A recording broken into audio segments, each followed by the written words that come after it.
దాదాపు 600 ఆవులండి. 600 ఆవుల్లో ఒక ఎద్దులు ఒక 40, 30, 40 దాకా ఉంటాయి. మిగతాయన్ని కూడా ఆవులే అనమాట.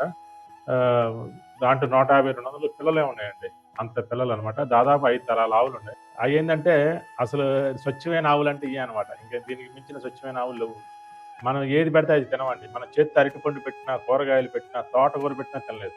అయితే మాతోటి అలవాటు పడ్డాక, వారం రోజులు అలవాటు పడ్డాక ఆవులు గూడా మా దగ్గర అలవాటు పడ్డాయి. చూడండి.